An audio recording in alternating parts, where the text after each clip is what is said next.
They had me. I thought they'd win a baseball game. They had me. They lost. We'll talk about it in a sec. Here's the CHGO White Sox postgame show.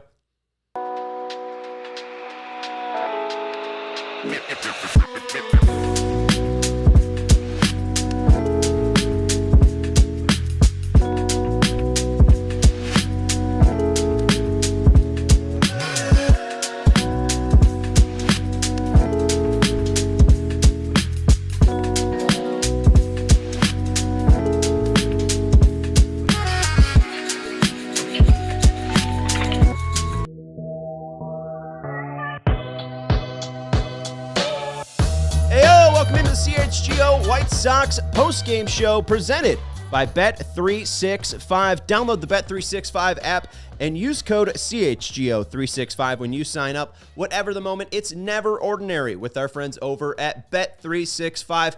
Welcome in to Studio B of our CHGO offices here in the West Loop of Chicago. I'm your host, Sean Anderson. Alongside me, producer, Mr. Football, Mr. Hockey, Mr. Baseball himself, Mr. Perfect, if we're going to be honest. Stephen Nicholas. That's a stretch at the end there. Well, I mean, I was more thinking the wrestler, Mr. Perfect. He was his whole bit was that he does everything perfectly. Wrestling, he threw a ball from like the 20-yard line to the other 20-yard line and then caught it himself. You know, like he could just do it all. That was more playing into a bit. The bit that the Chicago White Sox chose today was losing.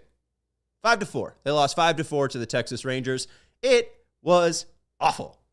It was painful. It was a game they should have won.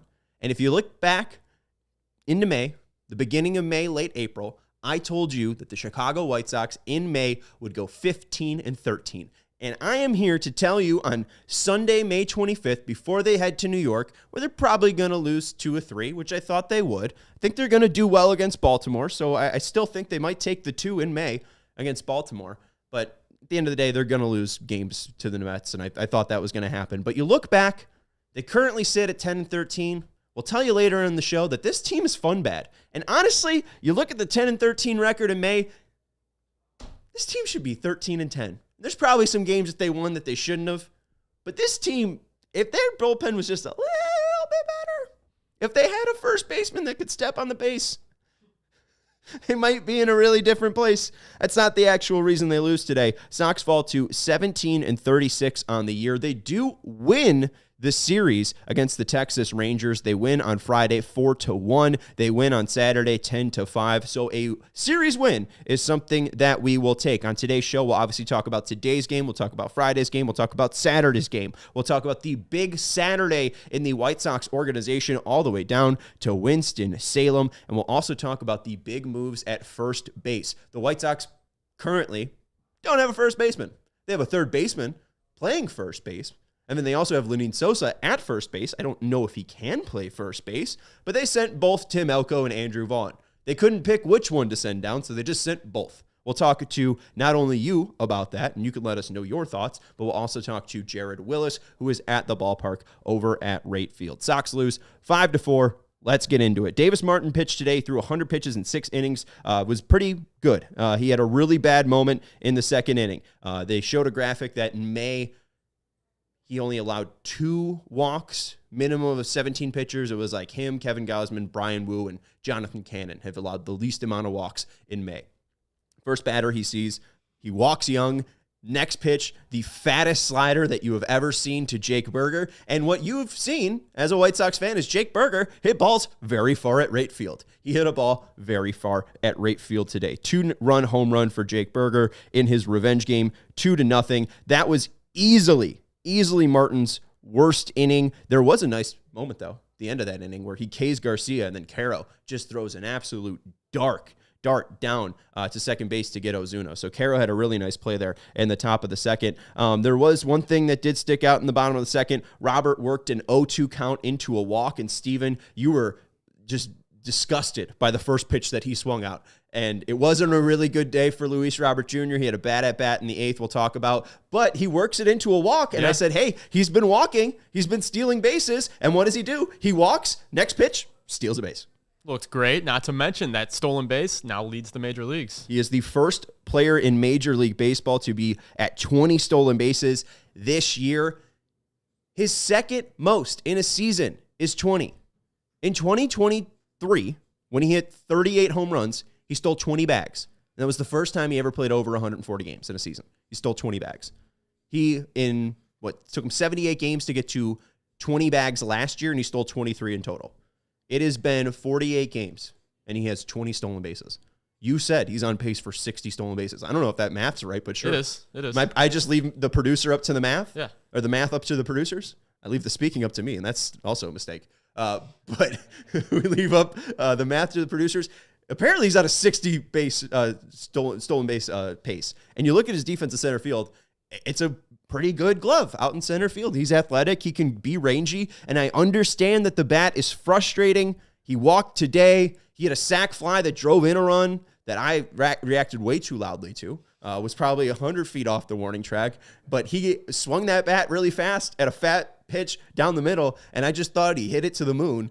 He hit it really high up in the air, 51-degree launch angle. But still, I thought it was a good weekend for Elise Robert. He went 3 for 5 on Saturday. But anyways, he gets to 20 stolen bases in the second inning, so that's what I wanted to talk to you about. Also in the bottom of the third, we see the first debut of a torpedo bat for a Chicago White Sox. Michael A. Taylor debuts the torpedo bat. He did nothing with it, but he debuted it, so there you go. He had that double. Oh yeah, he has the double. Weird chop double. I should get back. We should get to that. I mean, they still lost, so I guess that nothing actually happens. That's the pessimist in me. In the top of the fourth, they did interview the great granddaughters of Charles Comiskey, and that was interesting. Glad to see those women are still alive. But we couldn't understand them. No, yeah, all right. So glad Connor got to talk to those women. And then in the bottom of the fifth, there was an opportunity that the Sox could possibly score. They're down 2-1. Caro leads the inning off with a double. Sosa gets a single. Caro goes to third base. You mentioned that you thought Taylor was going to bunt in a later at bat, not in his ninth inning at bat, but he would bunt. So you thought Taylor could have bunted. I thought that was a pretty good play. There was a lefty pitcher up. Yeah. If you get that bunt over to second, maybe Caro scores. They have Taylor, though, striking out in a full count. Then everyone's favorite White Sox. You know him. You love him. He's a real person. Vinny Capra, he steps to the plate. He tries to sack bunt. He hits it or bunts it right down the line to Berger. Berger's able to charge it, throw it home, and get Caro. Steven uses it on the social graphic, the photo of Caro sliding in. There is an angle where you could probably convince yourself as a lunatic White Sox fan that Caro's safe. That if you slow it down, was close enough. Challenge. Do you think they should have challenged? I mean, at the end of the day, I don't think they challenged anything. I don't think so. They you did get either. one challenge. I think it's fine on a run-scoring opportunity. But Schriffen is right in that time. We have seen so many times where if you do slow it down and you look at it a ton, you can see he's out or safe. Yeah. I think that on a play like that, it's worth challenging, but mostly call on the field stands. So I think John was right that you usually see the call on the field stand, but you're usually not using your challenge. I'm fine with them using their challenge in that time, but they didn't even do it. So I'm not sure they find anything conclusive enough to overturn it, but kind of late in the game at that point, important run. I'd probably throw the dart at the board and just see if it hits. Yeah, no, I'm totally fine with that. And it looked like he might have snuck it in. And maybe they find that frame where the lace of the glove is not touching Caro and his foot and his one spike is touching home plate. But that's all you need. But anyways, no run is scored there. An odd decision there by Venable. I thought he should have bunted, and I thought you were right that he should have bunted with Taylor instead of Capra. But anyways, Vinny Capra is a White Sox. And then Ozuna makes a beautiful play on Majdroth, diving. You were wondering if he was doing it for show, but he actually needed to dive and make the play. So good job by Ozuna there. Then we'll go to the bottom of the sixth. Again, Martin goes 6 innings, 4 hits allowed, 2 earned runs, 3 walks, 2 Ks, 100 pitches. 100 strikeouts would be nice. 100 pitches, 10 whiffs on 48 swings, 9 called strikes, 19 fouls, 19 balls in play, and then a 92.4 mile per hour exit velocity for Davis Martin. That's on average of the 19 balls in play. It was a good start for Davis Martin. I think that you're seeing the full breadth of his pitches. You're seeing him rely on his four-seam fastball as much as his changeup and as much of his slider. He's sprinkling his sinker as well, which plays off pretty nicely off of his changeup and four-seam fastball. The issue is he's not getting enough whiffs. He's not getting enough strikeouts. That's the thing that I'm a little bit iffy on if he can continue this up. But still, all around, you're getting 6 innings of 2 earned run. I'm not complaining. I want to bring up the point I brought with you during the game, which was I love Davis Martin's changeup. 90 miles per hour. You compare that to his fastball sitting 94, 95. I said I think you need a little bit more of a split there between the two speeds, and you gave me a really good point I want you to bring up here. Oh, yeah. Well, I mean, just the thing with Martin is, first of all, like, they worked this in a bullpen, because I know you've been on the football beat, so you've been away from Davis Martin's changeup. This has been probably the biggest headline of White Sox baseball outside of Miguel Vargas becoming Tony Gwynn. Anyways, you look at Davis Martin. This is something that he worked on in August of last year, so this is a pitch that he's still learning. And with the, I want to call it a spike change. It's the kick change. With the kick change, it is pretty much a fastball. Like, it's tough to like dampen the grip from what I learned. I don't know if it's right, but the real issue is, or the thing that works, is that Martin's changeup naturally, just when he throws it, goes to the bottom of the zone, and his four-seam fastball plays up in the zone. When he's throwing 95 and his velocity has been up over the past couple of starts, that fastball playing up in the zone, batters really just have no time to react on whether it's a fastball or changeup. So just the fact that you get this much depth on a pitch, you can throw it at 90 miles per hour, because the fact that it just drops off that table, it's really tough to determine whether it's a fastball or changeup, because they'll stay on the same line for about, 60, how far away is it? 60 feet, 6 inches. 60 feet, 6 inches. It's probably on the same track as that fastball for probably about 30 feet. Yeah, if that's tunneled too. If you're making the decision to swing and it just drops off, you're swinging right over it. So, or you're getting into ground balls, which, as Steve Stone mentioned, he's one of the best ground ball pitchers. Whenever he gets a walk, outside of Jake Berger today, he does a really good job of getting that ground ball and getting a GIDP. The actual action, though, happens in the bottom of the 6th.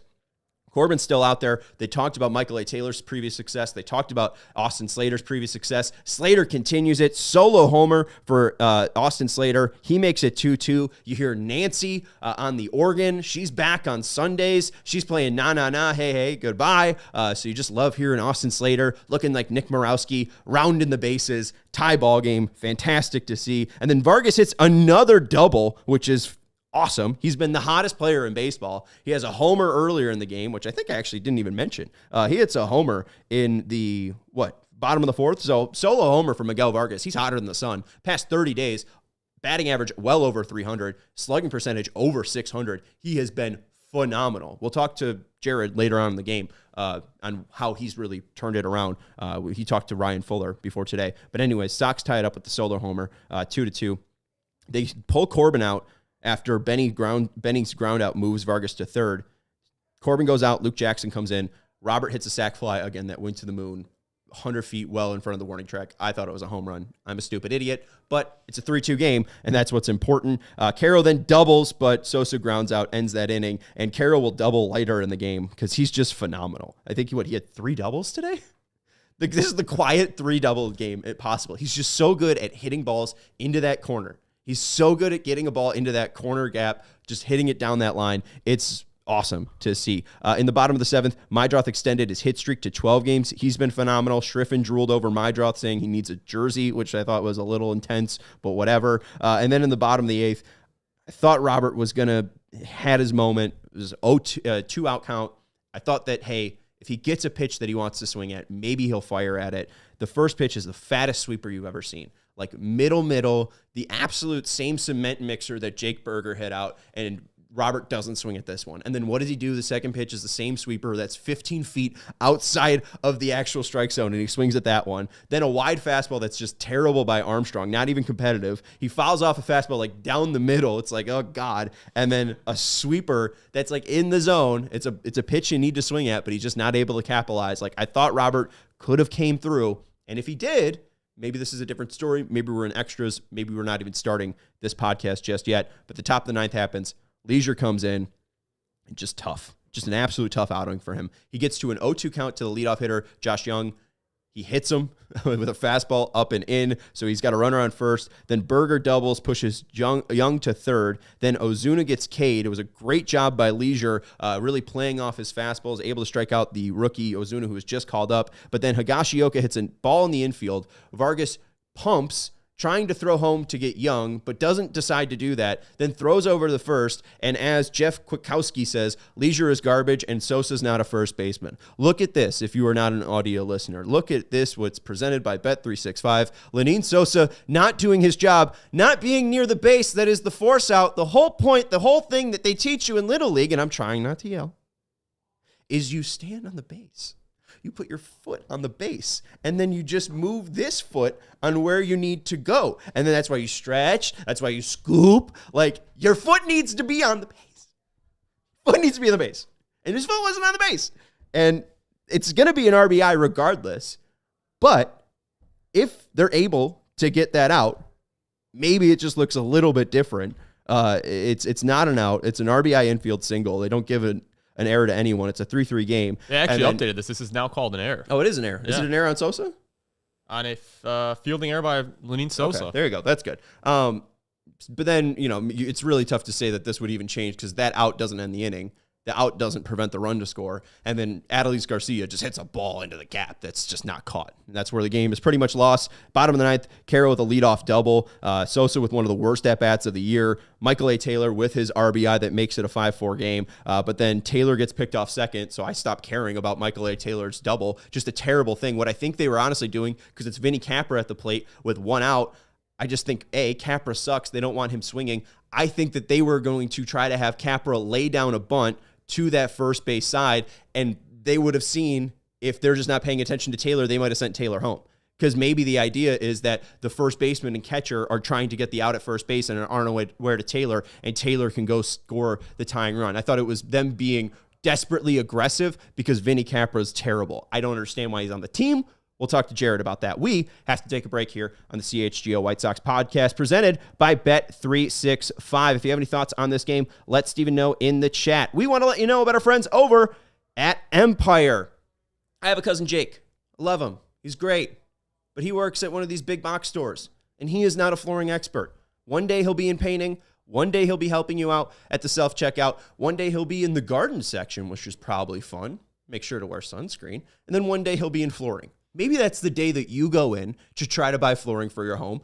Jake's not going to be able to help you. And you're probably relying then, if you're relying on my cousin Jake, on a buddy to install it. That's not a professional. Maybe he's doing it on his weekend as a favor, but you really don't want your floors being done as a favor.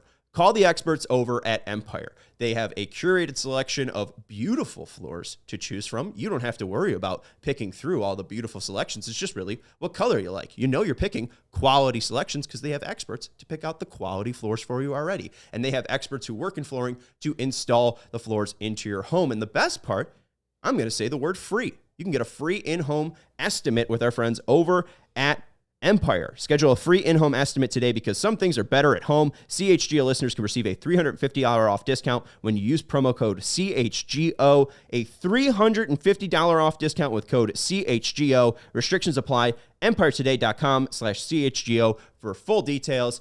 588-2300 Empire Today. Oh, thank you. Look at Steven. We could. Hey, I know Carm likes to sing. It seems like it's rubbing off on you. I'm not gonna sing like that. No. We could be the Beach Boys. We could recruit a couple more. Let's get into our next sponsor, our friends over at Rate. If you've ever tried to buy a home, get a loan, or just deal with money stuff in general, you know it can be a lot. That's why we have to tell you about the Rate app, because obviously they can help you buy a home. They can help you with a loan, or they can help you with money stuff. And since they know it's stressful, they're also offering 800 free wellness videos. It's a wonderful app. You could scan the QR code down in the corner there, sign up for an account, and take advantage of the great Rate app. You can get pre-approved for mortgage in minutes without the need through jumping through millions of hoops. And if you're thinking about a home equity loan or a personal loan, you can secure one in under 15 days. And again, they know it's stressful. They have stuff like meditation. They have stuff like breathing exercises and stretching to help you get through the stressfulness of buying a home or getting a loan. And they also have soundscapes. Steven has a tough time with sleeping. He can use a soundscape from the Rate app to fall asleep. Soothing whales, maybe orcas? Oh, maybe. Yeah. It's one app that helps with both your wallet and well-being. Download the Rate app to get started today. And you can also enter Rate's CHGO Summertime Sweepstakes. Rate and CHGO are hooking you up with some summer sweet summer baseball tickets. You can win 4 tickets to sit in the bleachers with the CHGO crew on Friday 120 Club on May 30th. And you can also score 2 Rate Club tickets to the Cubs Soxtown Crosstown Classic at Rate Field on Saturday, July 26th. The Rate Club is all-inclusive food and drinks. So download the Rate app and visit allchgo.com/rate, R-A-T-E, to get signed up today. That's allchgo.com/rate. No purchases necessary. Head over to allchgo.com/rate. We will talk about Colson in a second. Victor Von Doom saying Colson is getting hot. Should the Sox have to wait until next season to call him up? No, but we'll talk about that in a second. We do have to take the temperature, though, because some people are saying sell the team. I don't know, folks. I think this team is fun bad. Hit that thumbs up button, but we want to take the temperature with our friends over at Four Seasons Heating, Cooling, Air Conditioning, and Plumbing, also electric. My bad to our friends over at Four Seasons.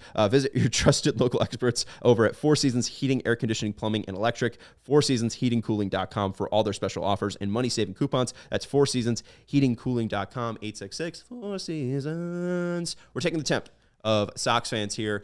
Christian A, again, saying sell the team. I think this team is honestly fun bad. And if you're unaware about the actual temperature, you probably know that 0 is freezing.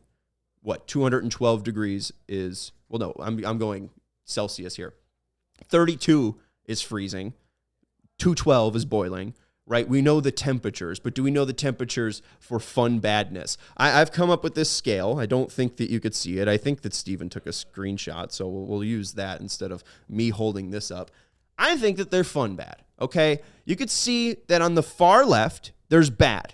Even on the left of that, there is a node. That node is the 2025 Colorado Rockies. So you have the White Sox that would have been bad.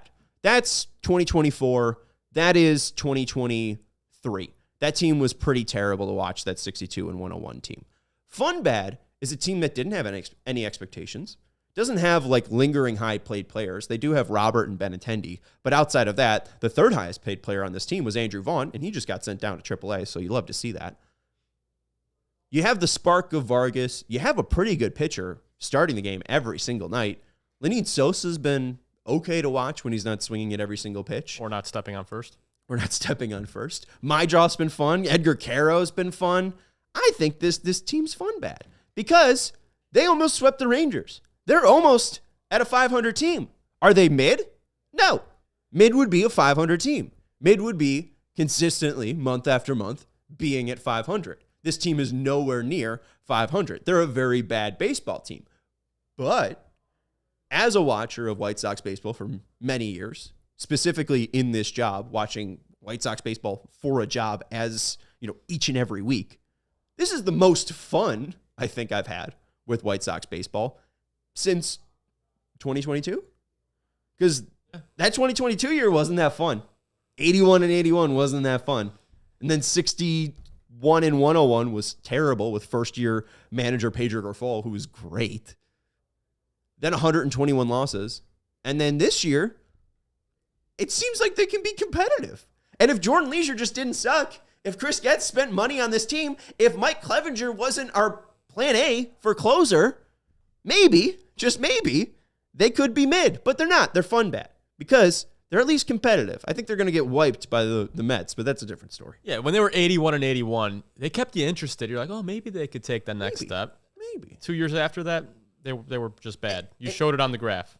Right. Now we're watching inquisitively thinking, hey, maybe there's a couple players here that could be of interest moving forward. Some building blocks. And flash that again, because what you want to see there is that the issue with that is they were a fun team in 2021. That's what I told you, was that they were even a little bit more than a fun team in 2021. I have the 2021 Sox just to the right of a fun team. You can't be a fun team or thinking you're going to be a fun team and then go to mid, because that just kills the vibe. You thought at any point they'd turn that corner, and they never turned that corner. But yeah, I also have, like, on that list, there's a fun team just to the right of that. It's 2021 Sox. They weren't really contenders. They got wiped by the Astros. So just to the right of it would be like the 2020, what we thought the 2022 Sox would have been, was like, oh, they just went to the playoffs. Maybe they can capitalize this.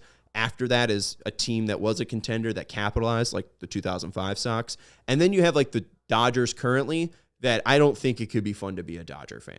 If you have that much money being spent on your team. You have Shohei Ohtani. Like, there is no reason why the Los Angeles Dodgers shouldn't win a World Series. And I think there are several Dodgers fans that will have mental crises when they don't win the World Series this year. Because they're too much of a favorite. They have to expect to win almost every single game, almost every single year. And if they don't, it's a disappointment. And it's impossible. They've set themselves up for so much success that anything less than that is a failure. Right. Like, must be nice. It must be nice. No, truly. Like, it's expecting to go 17-0 in the NFL. Like, it's extremely, extremely difficult and also just impossible in MLB baseball. You're just not going to do it in 162 games. Hit that thumbs up button if you haven't already. Make sure you're subscribing to the CHGO Sports YouTube channel. I think we have about 40 viewers and only about 10 likes. So if you haven't liked that like button, we'd appreciate you hitting that thumbs up. I think they're fun bad. If you think they're fun bad, let me know in the comments. We have Jared joining us probably after the second break to join us from right field and talk a little bit about the swing changes of Colson Montgomery, Miguel Vargas, and also maybe how Luis Robert Jr. can snap out of this. Let's go to Friday, though, how the Sox got their 2 wins of the weekend. They won on Friday, 4-1. The notables in that, Sean Burke going 6 innings. Again, another pitcher going 6 innings. 3 hits allowed by Burke, 1 earned run, 3 walks, but 6 strikeouts from Burke, 89 pitches in those 6 innings. So a pretty good outing from him. I mean, Martin just went 100 pitches in 6 innings, so a pretty efficient outing from Sean Burke on Friday. 3 innings pitched, 0 earned runs, no hits, 1 walk from the pen. Would have loved that today. Cam Boozer had a pretty good weekend. Wish he had that anytime else. Like, you could look at this game. You could look at the 5-21 game that they lost 6-5 against the Mariners. They get 3 home runs from Elko, Vargas, and Sosa. They should have won that game. And then you look at that Boozer game, too, in the Royals series where they get swept in 4 games. There's that game, I think, on the Tuesday that Boozer comes in, and then the actual walk-off is Witt hitting a ball over Robert's head with the bases loaded. Like, they should have won that game. That was a game that got way too sloppy. The Mydroth drop foul ball that hits him on the forehead, like, that shouldn't have happened. So I really do think that this team should have been 13-10. And that's what makes them fun bad. They're not 13-10 because they suck. They're not talented, but I think they're having fun. I think that they're getting a good outing from their pitcher every single night. They are competitive enough. Hey, 1-1 games are nauseating from this team, but also the fact that they're 1-1 and they can keep it at least 1-1 until the 8th, like, that's fine. Like, this was a game until the 9th inning. They had a lead that they couldn't protect. I shouldn't be shocked that they lost this game, but hey, they did. On Saturday, they went 10-5. They had a 3-0 deficit in the 4th, but Palacios hits a home run. He's still on the team. The Sox then got down 4-2 in the 6th inning, but they had a big inning. You had a Tauchman RBI fielder's choice that made it 4-3 Texas. Benny had an RBI double that made it 5-4 Sox. Then Sosa nearly hits a grand slam. He hits an RBI double, makes it 8-4, bases clearing. And then Robert in the 7th hits a double, making it 9-4. He was 3 for 5 yesterday, and then Tauchman made it 10-5 with a solo home run, and it was an absolutely big Saturday for the Sox in every part of their organization. 10-5 win at the major league level. Colson went 4 for 4 with 2 doubles and 2 homers. He also hit a home run off his fastest pitch. So that was one thing we were watching. Jared CWS in our Discord, our diehard Discord, has been kind of tracking how hard the homers that he's hitting pitches off of. He has not hit a homer off of a 95-plus pitch until yesterday. So, hey, they might have fixed Colson Montgomery. Noah Schultz went 5 innings pitched, 1 hit, no earned runs, 3 walks, 4 Ks on 89 pitches in Birmingham, and Braden Montgomery had a walk-off for the Winston-Salem Dash. And with the Winston-Salem Dash, you're Mr. Baseball, so tell me if this is good. 9 doubles, 4 walks, 9 doubles, 4 homers, 13 walks, 19 strikeouts, a .313 batting average, a .408 on-base percentage, and a .566 slugging. That's incredible. What's time span was that over? Like 21 games. Yeah, that'll play. Yeah, 974 OPS. Okay, yeah. So that's in high A. In low A, he had an 886 OPS. So if you advance a level and you get better, is that good? That's great. Okay. All right. We'll take that. We're excited that Braden Montgomery is on our team. We are also excited that Jared Willis is on our team. We're going to take a break and then invite him into the show so he just isn't waiting behind the scenes because I don't think that's fun. Let's take a break here on the CHGO White Sox podcast presented by Bet365. We want to let you know about our friends over at the HOF Bets app. We've all been there. your parlay's one leg away, and then a relief pitcher, I don't know, Jordan Leasure, gives up maybe not a walk-off bomb in the inning, but, maybe Lenyn Sosa doesn't step on first base, and then Adolis Garcia hits a rope to the left center gap. Michael A. Taylor at least makes it a 5-4 game, but then he gets picked off second. You get my point. Your parlay doesn't hit because of one leg. The HOF app is built to fix that. Started by two lifelong sports fans who also happen to be Ivy League grads, HOF makes parlay research smarter, faster, and data-driven. This is not your buddy's group chat full of hot takes. It's full of analytics. It's a full analytical engine. The HOF app also gives you access to advanced stats, historical data, and powerful tools to help you bet smarter. It is the perfect time to use the HOF Bets app for the NBA. They have gotten about 90 games of sample this season. They understand what's going on with the Thunder, the Pacers, the Knicks, and the Timberwolves. This is a great time to use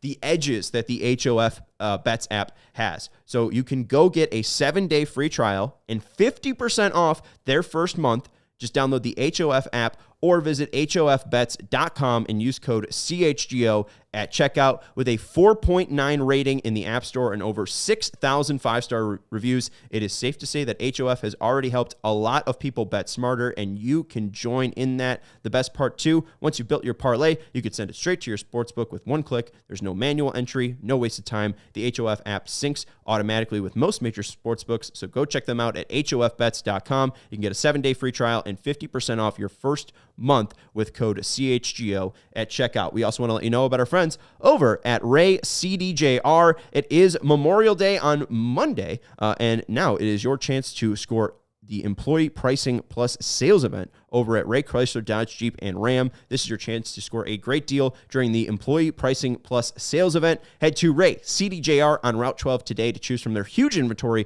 of new Chrysler, Dodge, Jeep, and Ram vehicles. And right now, lease the new 2025 Jeep Grand Cherokee 4xE for only $245 a month for 24 months. Plus, shop over 125 vehicles priced under $20,000 with a friendly team of brand experts. The team at Ray CDJR is here to help you during each step of your car shopping journey. Plus, since they prioritize affordability, you won't overpay for the vehicle you need. Ray's price promise is also a promise that the price you hear is the price you get. The price you see online is the price you get on at the store. So don't miss out on Employee Pricing Plus Sales Event for the huge savings on the Jeep Grand Cherokee. For more information, visit Ray CDJR today on Route 12 in Fox Lake or online at raycdjr.com. They've been serving the community since 1963. Let's head out to Rate Field and talk to our pal, Jared Willis. He is a baseball writer for CHGO. You can check out his writing at allchgo.com, and you can follow him at X and Blue Sky over at J Willis Y's instead of I's. I'm glad that that's a little moniker. Have you always used that? Did you come up with that? Who came up with that? It's something I grew up saying. I think I picked it up from my parents. Just as you had to tell people how to spell the last name, because you hear it and you want to use I's, and so I think I just grew up hearing my dad and mom say that all the time. So I'm just carrying it on. That's good. I mean, I'm assuming, your age. I'm assuming you got a lot of what you're talking about Willis references when you were growing up. Oh, yeah. Okay. For sure. All right, great. It's probably a good name for a sponsored segment. We could just have Jared on each week and just have what you're talking about Willis. You could pitch this to Chris. Anyways, Sox lose 5-4.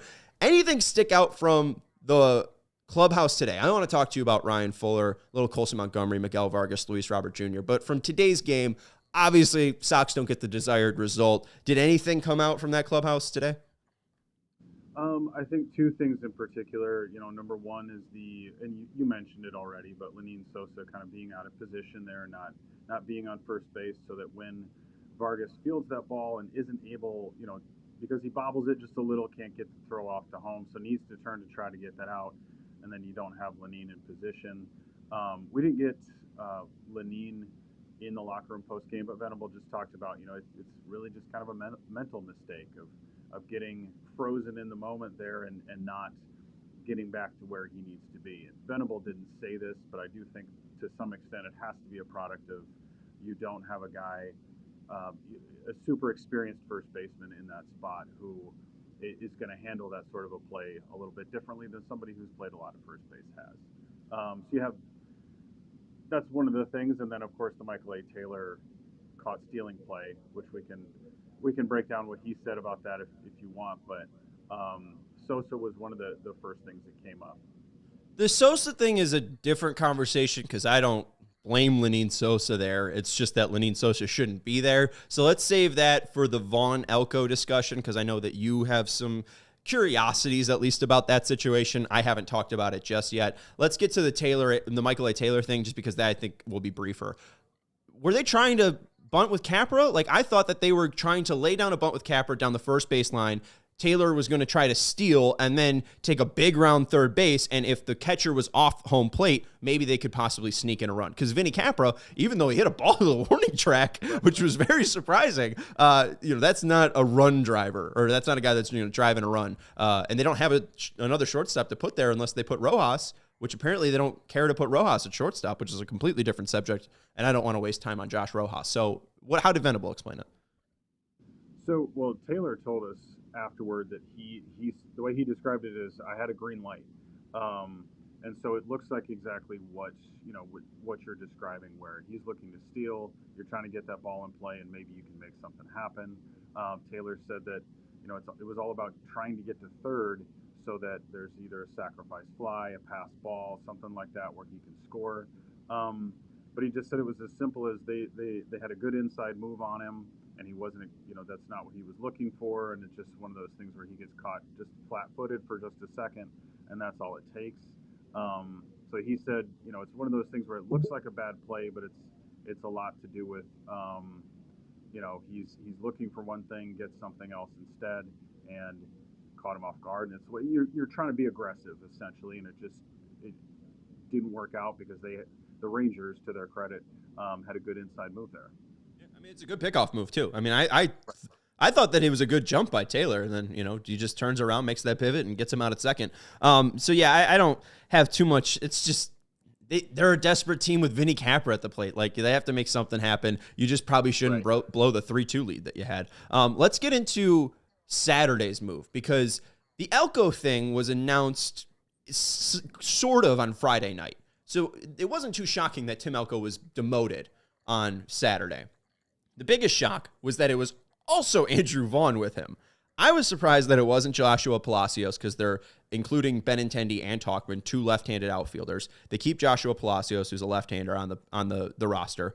They keep Vinny Capra because he can play shortstop. The only other person that apparently they trust at shortstop is Capra, or Mydroth and Capra, because they don't trust Josh Rojas, who's another lefty, but can play third and second. And they've tried him in left field. So, I mean, do you think this was the right decision by them looking at their roster to, even keep Sosa? Like, I'm fine with Sosa staying on the roster, but just play him at shortstop, I guess. I'd rather watch that than him miss the bag completely at first.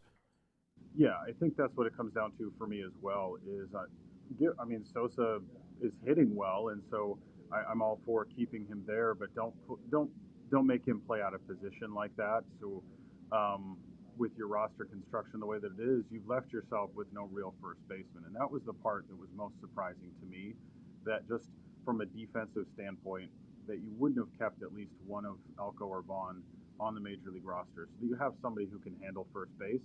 I would have liked to have seen a little more runway for Tim Elko, give him a little bit more of a chance against major league pitching before you send him back. So that was, for me, was the biggest surprise. Vaughn, I think, given the way he was struggling at the plate, they had to do something there. So that didn't surprise me too much. But yeah, I thought Elko would get a little more of a chance. I thought so too. I think he'll probably get that chance once they give Lenyn Sosa all of his chance. I think him being tried out at first base is like it. And like he's been okay-ish. I think he still leads the team in hits. But you also saw the at-bat in the ninth inning. It's not great. And I think Palacios had a terrible play on Saturday, but then he comes back the next inning and hits a home run. Like, you want guys to be able to redeem themselves, and I just don't know if there's enough redeeming qualities with Sosa. And Elko, too. Did he hit too many home runs? He has 3 home runs. I think the leader is obviously Vargas now. I think he hits his 7, but there's a couple guys at 5. Like, in 22 plate appearances or something, he had 3 home runs. Like, if Tim Elko's at first base, he's stepping on first base and getting that out. Like, I'm with you. I just do not understand them not giving this runway. You brought up that he's not in their internal top 30 prospects. Like, do you think that plays into it? Just like we can do anything with Tim Elko because he's just kind of a guy? Yeah, and I think also somebody who took a lot of us by surprise with how well he was hitting in Charlotte, and so wasn't necessarily on the radar for a lot of people. And so it would have felt like a nice surprise if he comes up to the majors and hits better than he was, because even with the power, he wasn't hitting all that well. But yeah, I think he's not a name. He's not one of those top prospects that everybody's been keeping an eye on for so long. And so yeah, maybe there's a little more of a sense of freedom that we can make a move like this, and it's not really going to bother anybody. But again, if you've got a chance to develop a potential power hitter like that, I don't get the move, but it's done. So here we are. Yeah, right. I mean, they were 2-0 after they sent them down, right, or something like that. I mean, they had a good start. It's just they weren't able to capitalize, and I don't understand it, but I think we'll at least see both of them this year. I mean, I would be surprised if Vaughn or Elko doesn't come back to the team at some point, because Vargas is a third baseman. I think they want to explore that a little bit more. Let's get into Ryan Fuller. Colson Montgomery had a big night last night, and man, the reporters wanted to talk about Colson Montgomery. Montgomery, in his 40 plate appearances since returning to AAA, 316 average, 425 on base percentage, 667 slugging percentage, 5 doubles. He hit 2 home runs last night. And the biggest thing, a 17% strikeout rate. When he was there, it was above 35%. So he's been able, again, in only a 40% plate appearance sample, been able to cut down the strikeout rate. What were you able to pick up from Ryan Fuller on what they adjusted in Arizona on Colson's swing? He talked a little bit about Montgomery, some of like the movement in his swing. There was extra movement that needed to be cut out, but also he wasn't looking like himself. In other words, like when he's hitting well, his swing looks a certain way, and he had really gotten out of that. And so he said so much of what they worked on was identifying the things that he was doing so that they could get him back to that much more, like he described it as like an athletic swing. He likened it to being, like a basketball player, somebody who's moving very freely and with the athleticism that Montgomery has. And so he said it had a lot to do with that. And he also talked about like it had sort of gotten to the point where it was almost like Montgomery had 12 different swings to try to do different things with the ball, and getting it back to my swing is the same, but depending on the situation, I can do different things with it. So a lot of like simplifying, basically. Right. And yeah, that was one thing that I heard from at least Ian Eskridge of Future Sox was watching Colson, was that he was pulling a ton. And at least what I read from the transcript that you sent over was that exact idea was, let's keep the swing the same, but if it's pitched to the outside, let's hit it to the outside. If it's pitched down the middle, let's send it back where it is. If it's going to come inside, let's turn and burn and pull on it, keeping the swing the same, but maybe just adjusting our timing based on where that pitch is hit, where that pitch is thrown. So yeah, no, very interesting stuff on Colson, and so far so good. There were some questions about call up for Colson. When do you think they might call him up? I don't think they'd wait until 2026. I don't think there's a reason to. There is no shortstop right now. Mydroth can easily move over to second base. I think if he looks decent enough, I think if he looks all right, maybe by the middle of June, I don't think it's crazy to say that they'd call him up. Do you think I'm off on that, or do you think it's maybe more of a September call-up? No, I'm with you. I think especially given that there was even talk of Montgomery being the opening day shortstop. Right. And then, of course, things, the back issues in spring and that's some of those things kind of derailed that. But given what their planned trajectory for him was, I don't think that's unreasonable at all. It's obviously, if he continues to hit anything like what he's been doing here lately, then he's going to force their hand. But you've said it already. The main thing is what's stopping him. There's no one in the way right now. So if he's showing you that these adjustments that he's made are legit, at least at the AAA level, then the logical next step is you bring him up to the majors and you see how he looks against major league pitching.